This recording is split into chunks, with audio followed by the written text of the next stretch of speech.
114 triliun.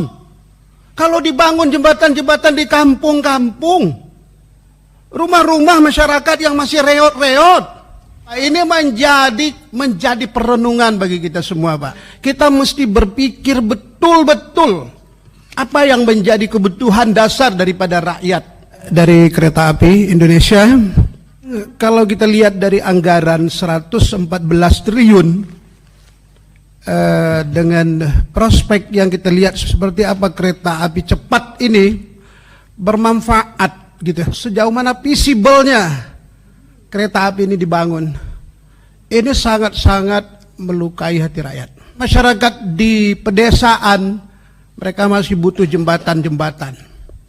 Toh kita membangun sesuatu yang belum jelas ini, dan pengembaliannya sangat jauh sekali, sampai perkiraan 38 tahun gitu.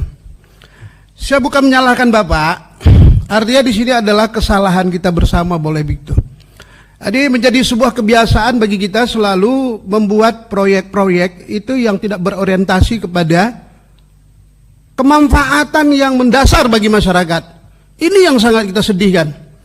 Kita lihat sekarang di medsos, di mana-mana begitu rakyat sangat membutuhkan kebijakan-kebijakan yang berpihak kepada rakyat, kepada masyarakat, di kampung-kampung, di desa-desa, malah kita membangun sesuatu yang tidak jelas apa yang menjadi keuntungannya.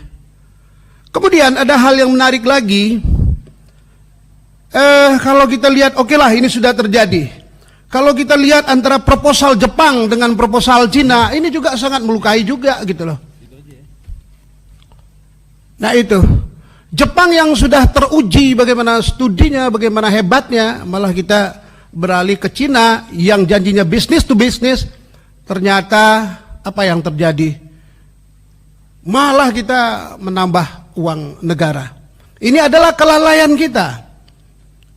Saya nggak bisa menyalahkan siapa-siapa, artinya secara keseluruhan kita rakyat Indonesia, apalagi kita pejabat-pejabat yang sudah diberikan amanah oleh rakyat, kita mesti berpikir betul-betul apa yang menjadi kebutuhan dasar daripada rakyat.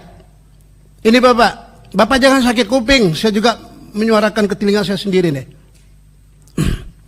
Jadi kemudian kita melihat lagi bagaimana keterlibatan perusahaan BUMN itu sendiri. Inka yang kita lihat, industri kereta api kita, mereka tidak terlibat sama sekali di sini.